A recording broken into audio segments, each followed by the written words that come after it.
you're seeing this video, you found the ultimate guide to completing a year in Stardew Valley.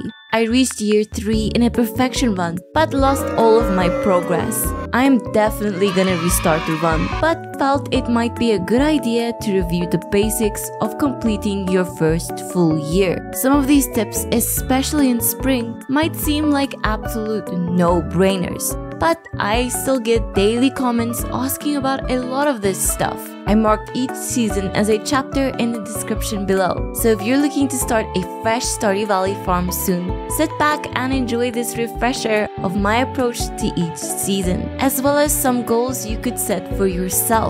And if you're actually a beginner, well, you will not be a beginner by the end of this video. Let's jump right into it. When you just start a new playthrough, there isn't much to do. There is one big decision you need to make. You can either plant your parsnips or sell the seeds and buy better seeds at Pierre's store. I usually just go with planting the parsnips on day 1, but you should definitely buy some more seeds with your starting 500 gold. Green beans are a good choice because you won't have to replant them as they will regrow. Unfortunately, you will have to water all of your crops every single day unless it is raining until you unlock quality sprinklers. I recommend skipping the first sprinkler that you unlock because quality sprinklers are just that much better.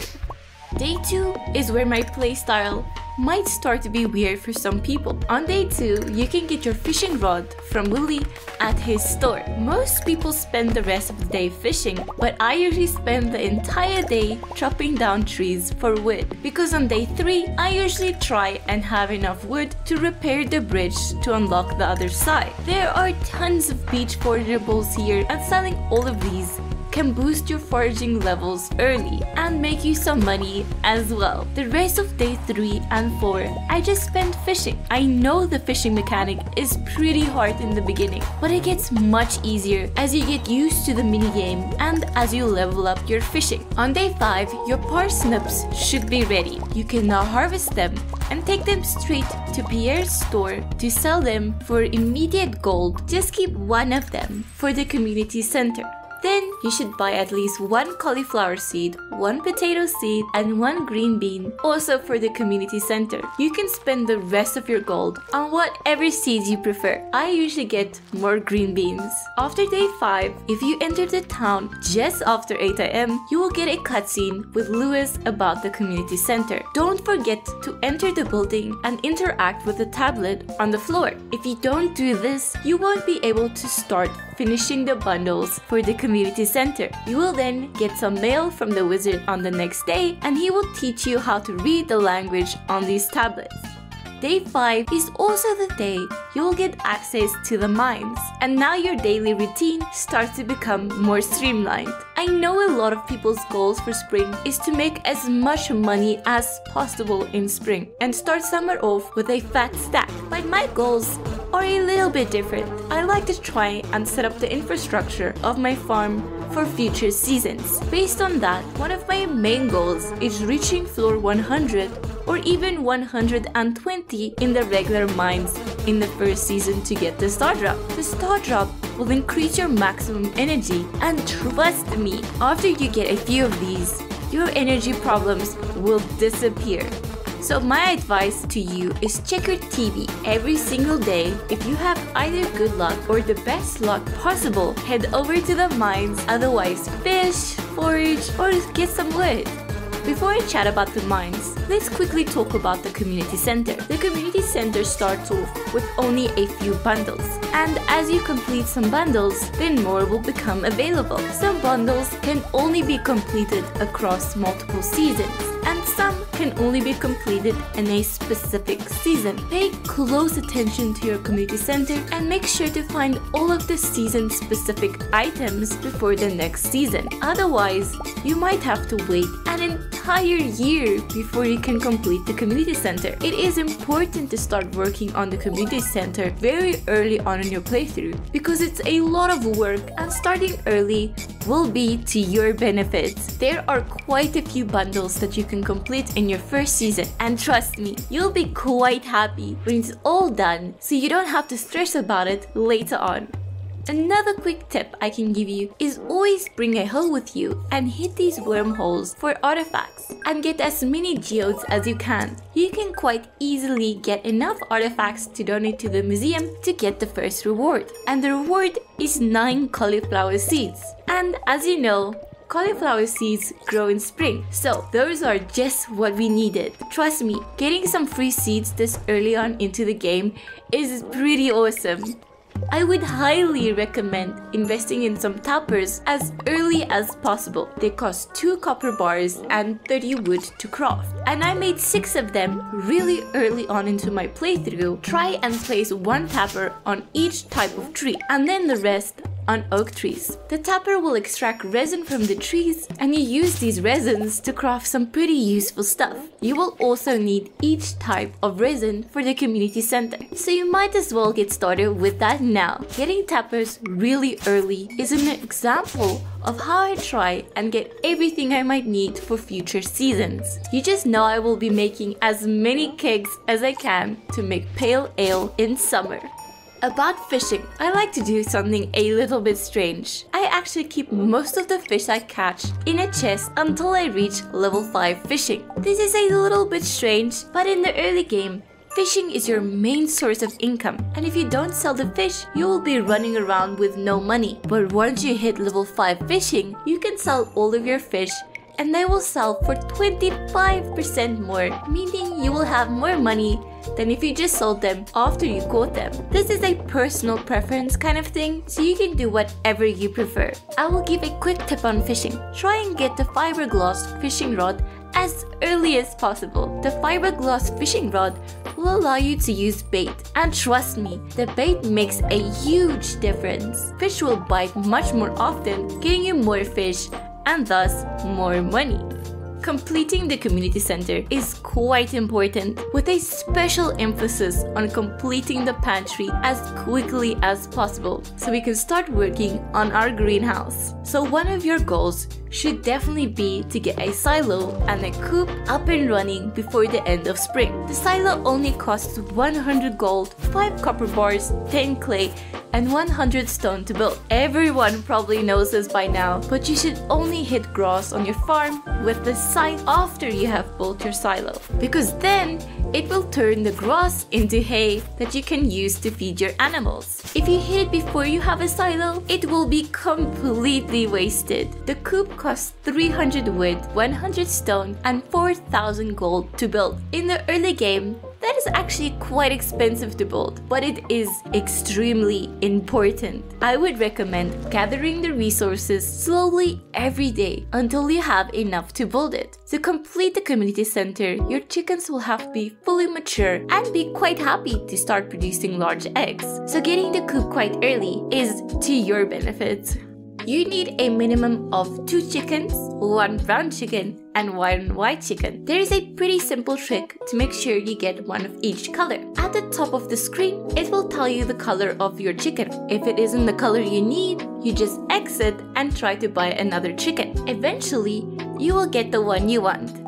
If you manage to do enough fishing and can afford it, you can actually get a barn in spring as well, as it only costs 6,000 gold. Unfortunately, I didn't quite make it, but it is what it is. If you manage to get a barn in spring as well, then you are definitely on track to having a big successful playthrough.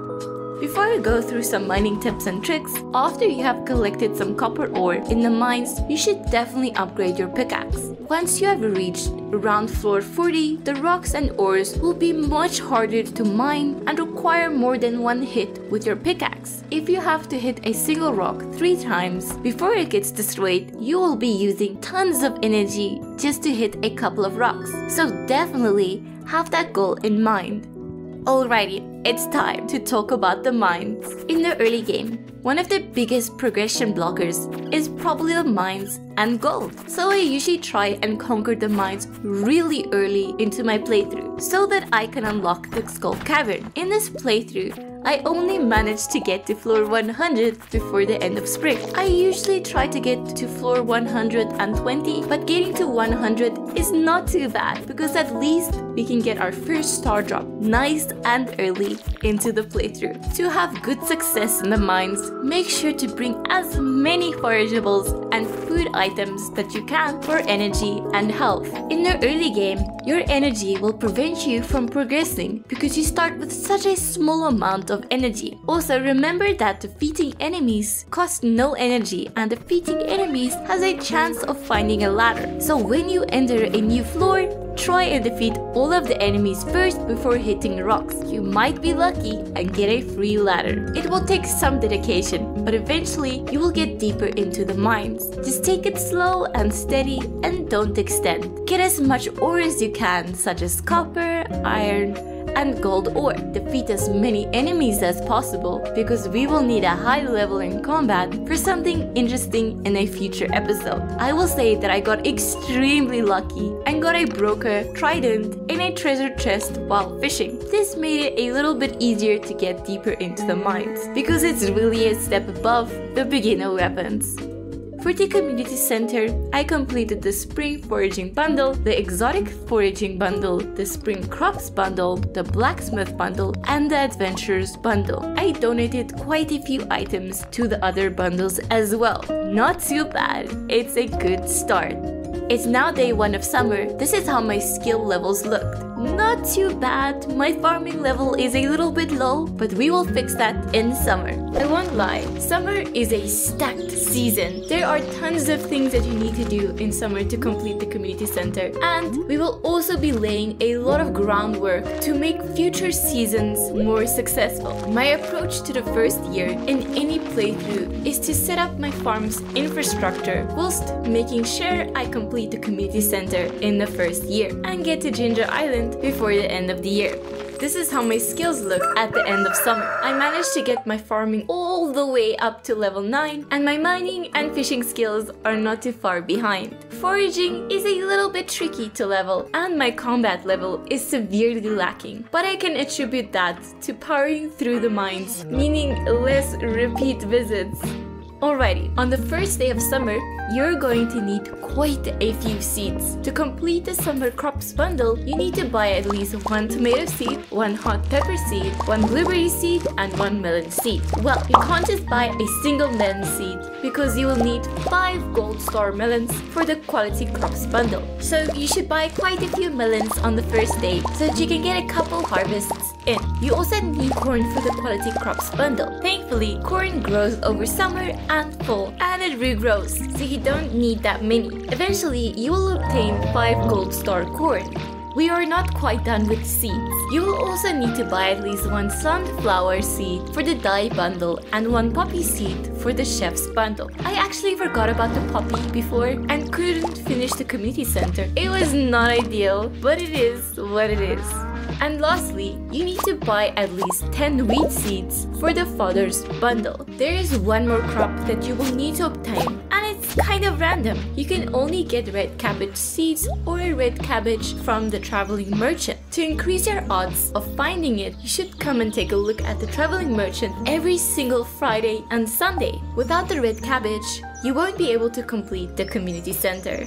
So those are the crops you need for the bundles. But when it comes to making gold, I like to buy as many hop crops as I can afford after buying all of those necessary crops. Now this is a little bit of a strange method, but I usually grow and save as much hops as I can. When you get to level 8 farming, you will be able to craft a cake. And if you put hops in a cake, it will turn it into pale ale. Pale ale is insanely profitable, and you should try and invest in kegs as soon as possible. But since I started this season on farming level 4, I only managed to get to level 8 farming close to the end of the season. But it's still worth it in my opinion. I'm effectively setting up my next season to succeed. When I did finally get to level 8, I crafted as many cakes as I could and placed all of them in my house. At the end of the season, I managed to stockpile just over 400 hops. So you know I will be making more cakes as soon as I can. If you took my advice from the previous episode, you should have quite a few tappers on oak trees, making you oak resin just for this purpose. I completed the mines in summer. I managed to reach floor 100 in spring, and focusing that hard in the mines did to cost me quite a bit in terms of farming level and money from fishing. But I think it was worth it because I managed to completely finish the mines by reaching floor 120 quite early in summer, meaning I didn't have to worry about the mines for the rest of the season unless I needed some ores. I could just ignore the mines until I restored the bus and gained access to the Skull Cavern. If you want to farm silver ore, I have a pretty simple strategy that works really well. Enter the mines on floor 40 and then go straight to the ladder on floor 41. Hit any silver nodes with your axe and collect any quartz that you can find on this floor. If there are any enemies like slime, dust sprites, or even bats, you should defeat them for their loot and also just level up your combat skill. Then leave the mines and repeat this process again. You can also do this on floor 10 to farm copper ore and floor 80 to farm gold ore. I managed to stockpile quite a lot of ores that I needed for my cakes and various other things. Eventually, we will be unlocking iridium sprinklers and crystallariums. These items are amazing, but a little bit expensive to craft. You're going to need some battery packs to make these items. Getting battery packs can be a little bit random, so we should start getting them ready for now. To get a battery pack, you will need to craft a lightning rod. You will unlock the lightning rod at level 6 foraging. It will cost 1 iron bar, 1 refined quartz, and 5 bat wings. I crafted quite a few of them because I want to make a ton of crystallariums, and it's safer to just prepare them now. Simply place them around your farm, and when there's a storm, lightning will hit your lightning rods and produce some battery packs.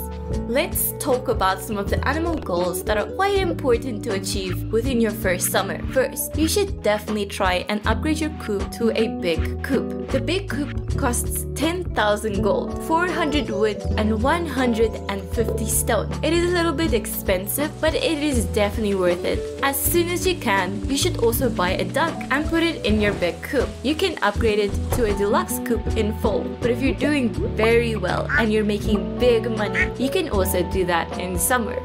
The barn is an interesting one. You need pigs to complete the community center. Therefore, it's very important to fully upgrade your barn to a deluxe barn in summer. First, you will need to upgrade it to a big barn. That will cost you 12,000 gold, 450 wood, and 200 stone. After you have a big barn, you can then upgrade it to a deluxe barn. This will cost you 25,000 gold, 550 wood, and 300 stone. I purchased my deluxe barn at the very end of the season, but it should be ready on the 2nd of fall. If you can do it earlier than me, you definitely should. You should also buy a goat as soon as you can. Since I focused on getting these buildings so early on, it means that I unfortunately did not restore the bus during summer. But I think it should be possible if I played more optimally. But it is what it is. You're going to start needing some hardwood. So one of your goals for summer is to upgrade your axe to silver quality. First, you need to upgrade it to copper quality. Simply bring 5 copper bars and 2,000 gold to upgrade your axe to Clint the blacksmith. Then come back to Clint with 5 silver bars and 5,000 gold. You need to upgrade your axe to silver quality to get access to the secret woods. You need to gain access to the secret woods during summer because you need the fiddle fern fargeable that can only be found in the secret woods during summer. At some point, you will get the option to choose a type of cave. Both options are very good, and at the end of the day, you can choose either one. But I think if you are a new player and trying to complete the community center early on, you should definitely pick the fruit bat cave option, because then bats will drop various fruits in the cave, and you will need quite a bit of fruit to complete the community center. You can still complete it in your first year without the fruit bat cave, but I like having a safety net. The mushroom cave should make you more money though, and it is definitely more consistent. Remember when I said that summer was an insanely busy season? Well, let's talk about summer fish. There are a lot of fish to catch during summer, so let's not waste anytime. First, you need to catch the puffer fish in the ocean between 12 and 4 p.m. during sunny weather. The puffer fish is actually quite tough to catch, but you can do it. I believe in you. I like to catch the tuna, the tilapia, and the red snapper in summer, so they're over and done with. Unfortunately, you can only catch the red snapper when it is raining, so make sure to head to the beach on a rainy day. You can catch a sturgeon during summer and winter from 6 a.m. to 7 p.m. They are a little bit tough to catch, but if you are confident in your fishing ability, they are amazing to catch because they sell for quite a bit. I think I caught close to 20 of them during the season just for selling. So based on all of that, summer is quite a difficult and fun season. With all of those kegs and the plan to continue to build more kegs, we will soon be making insane amounts of money in fall. In fall, we need to restore the bus and start upgrading your house, and complete the pantry and unlock the greenhouse. Day 1 of fall will start off just like any other of the seasons. We need to go buy some seeds for the community center and some other seeds that can make us a ton of money. Since we already planted corn in summer and corn grows in both summer and fall, we should already have some corn to donate to the community center. Otherwise, you should buy at least 1 eggplant seed and 1 yam seed for the community center. Then, with the rest of your money, buy as many pumpkin seeds as you can. You can go the cranberry route if you prefer to. Cranberries will regrow and continue to produce crops for you, but pumpkins will sell for more for each crop. Both options are good. If you have preservation bins or kegs laying around, you should go the pumpkin route because you can just make even more money using pumpkins. I usually get pumpkins in my first year because we do need 5 gold quality pumpkins for the quality crops bundle. So then I can make money with the other pumpkins and have a better chance of getting gold quality pumpkins for the community center. If you have followed my spring and summer guides, you will probably have tons of hops and kegs just ready to make you some pale ale. Always try to increase the amount of kegs that you have because they will always be of value, especially as you get further into the game and start to produce crops that sell for more. Starfruit wine sells for an absurd amount of gold, so investing in kegs early is a must. Remember to continue to turn all of your hops into pale ale, as this will be your main source of money until your first batch of pumpkins are ready.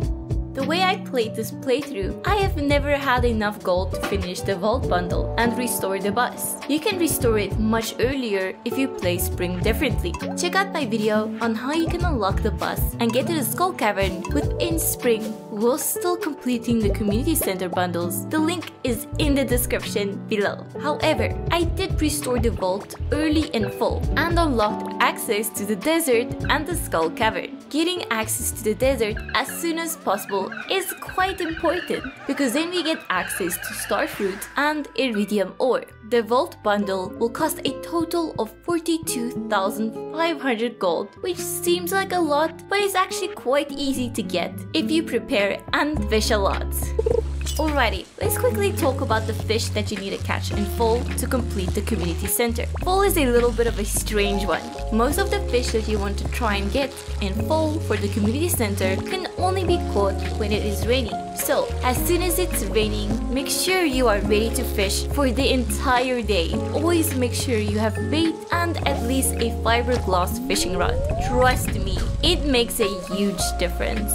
You will need to catch a catfish right in front of Emily's house. You can actually catch the catfish during spring, but they are a little bit tricky to catch. So if you miss the catfish during spring, you can catch one now during fall as well. The same is true for the eel. You can catch the eel in the ocean during spring and fall, but again, they are tricky to catch. By the time fall arrives, you will probably be at a higher fishing level and it might be easier. So if you miss the eel in spring, you get a second chance now in fall. The walleye is a fish that can only be caught during fall when it is raining. So this is a fish you definitely need to try and catch during fall, otherwise you will have to wait an entire year to try and catch it again. You can find the walleye in rivers or by the lake by the mines. The walleye is pretty easy to catch, but it is a night fish that can only be found around 12 p.m. till 2 a.m. There are a bunch of other fish that you can catch in fall, but most of the easier ones you probably already caught in summer or spring. Naturally, if you did miss any of them, now is your chance to get them before winter starts. Alrighty, after a couple of days, you will have all the crops you need for the community center, all of the fish, and all of the forageables. I managed to finish the pantry, as well as the fish tank bundle quite easily into the season, meaning starting on the 16th of fall, I can get my greenhouse started, meaning the only bundle I have left is the bulletin board, which is always the last bundle that I complete. Completing the community center early is not that tough if you always have the community center in the back of your mind. With some good planning, you can complete it quite easily. To complete the bulletin board, I recommend purchasing a rabbit as soon as possible because you will need a rabbit's foot to complete the Enchanter's bundle. The rabbit's foot is pretty rare and it will take quite a while to get your rabbit's foot unless you are very lucky. I didn't get mine during fall, but hopefully I will get it during winter. You will also need some truffle to complete the chef's bundle, so definitely buy a pig. You will probably buy one anyway because they are so incredibly profitable. They cost 16,000 gold each, which sounds expensive, but the pig will quickly pay for itself, so buy one of them, or two, or even 20. You'll also need to upgrade your farmhouse at least once, so you can get access to the stove to make some cooked food. It costs 10,000 gold and 450 wood to fully upgrade your farmhouse. Then you need to buy the recipe to make maki at the Stardrop Saloon. You need to cook 1 egg and 1 serving of maki for the bulletin board. There are also some fruit that you will need to complete the bulletin board. I did pick at the Fruit Bat Cave because they have a chance of giving you the fruit that you will need to complete the bundles. But I don't really like relying on luck and chance, so I always buy one of each type of tree within fall and plant them in my greenhouse. You only really need an apple tree and a pomegranate tree for the bundles, but I just like to buy one of each. If you are going for the profit, the best tree to buy is definitely the pomegranate tree until you get access to Ginger Island.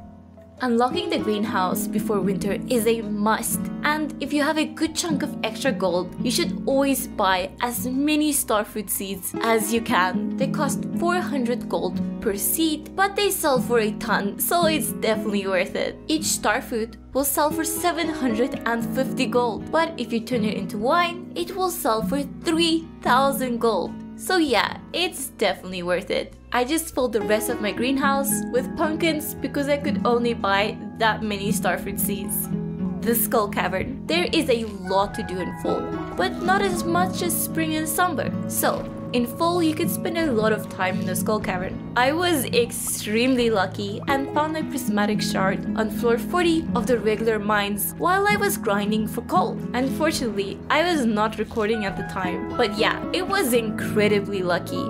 For the Skull Cavern, I am pretty much trying to find as much silver, coal, and iridium as possible because I want to upgrade my stuff as soon as possible. Most people focus very hard on getting as many iridium sprinklers as possible, but I tend to focus my efforts on getting as many crystallariums as possible. These things are insanely useful. It is true that iridium sprinklers are very important, but since the next season is winter, we don't really need the sprinklers yet. Instead, I would rather focus on crystallariums for now and try to duplicate as many jades as possible.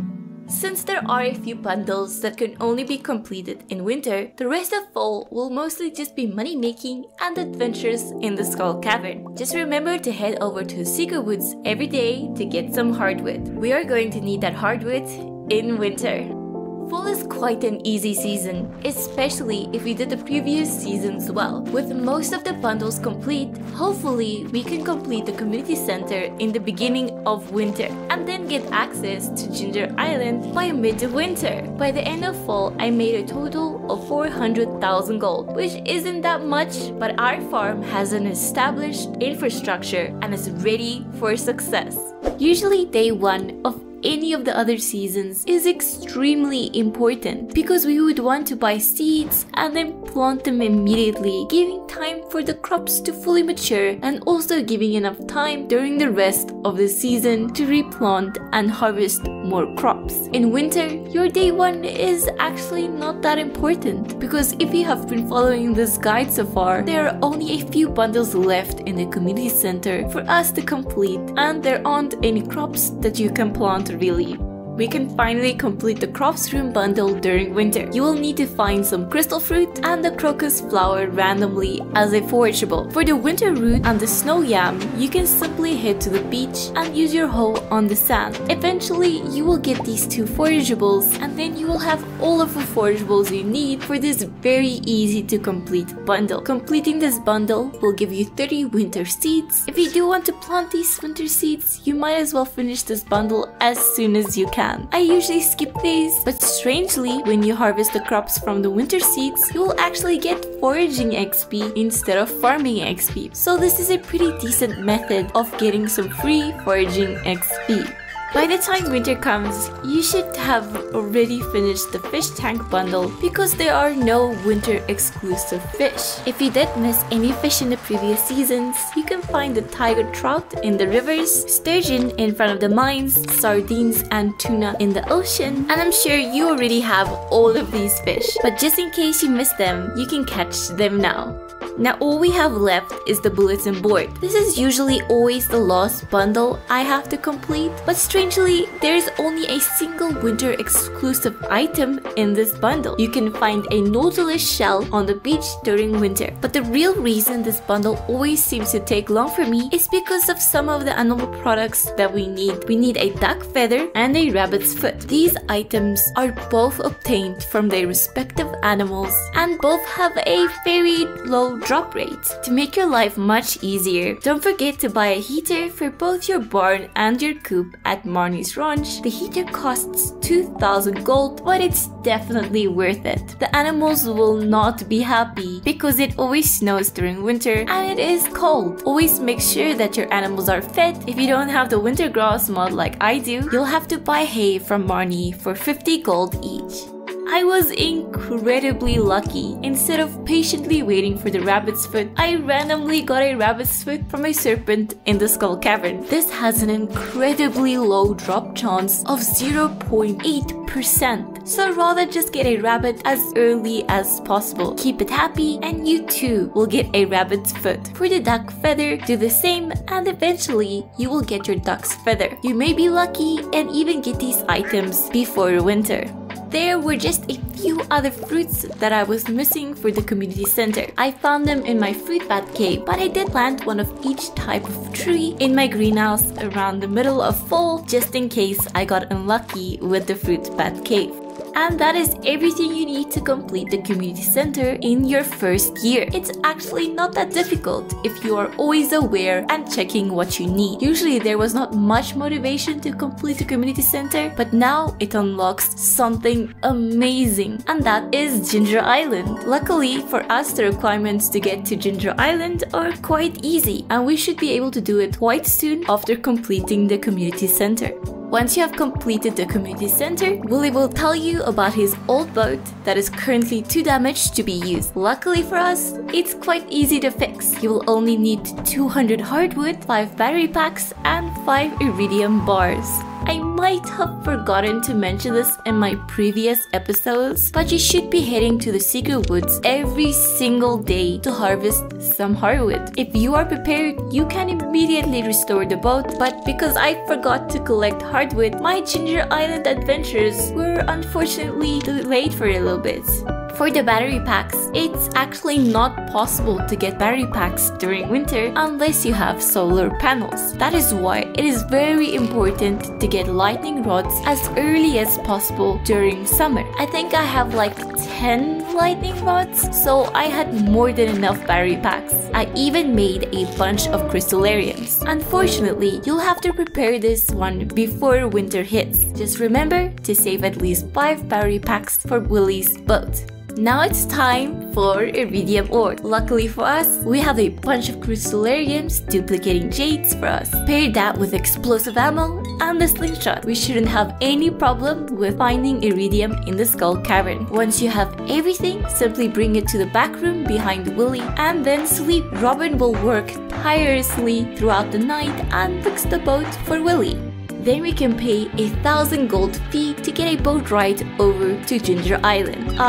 Yes, Ginger Island, the best part of winter. With the addition of Ginger Island, there is no such thing as a dead, cold, boring winter. If you didn't enjoy winter and haven't played since the last update has been released, you should start playing right now. There is so much to do in Ginger Island that just getting there has effectively become my goal in this beginner's guide. On Ginger Island, there's a brand new volcano dungeon, a bunch of puzzles, and hidden golden walnuts. You will need to find these golden walnuts in order to unlock most of the features that Ginger Island has to offer. One of the more important unlocks is the farmhouse. You don't need many golden walnuts in order to start farming on Ginger Island, but unlocking the farmhouse will allow you to sleep on Ginger Island, which is quite important. Since a boat trip to Ginger Island costs 1,000 gold, I made a video on where you can find all of the golden walnuts if you want to check that out.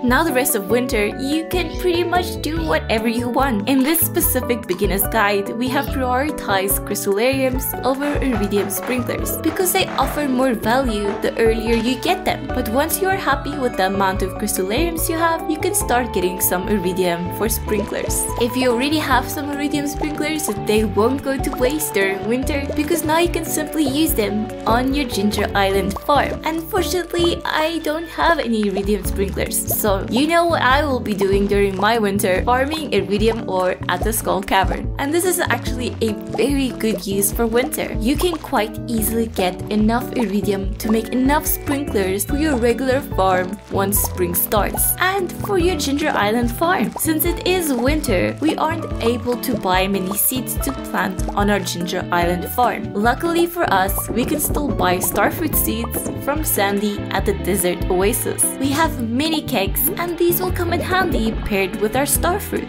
And that should be it for winter. Winter is a fun little season where you can do whatever you actually want. Thank you so much for watching this video. This concluded the Ultimate Beginner's Guide series.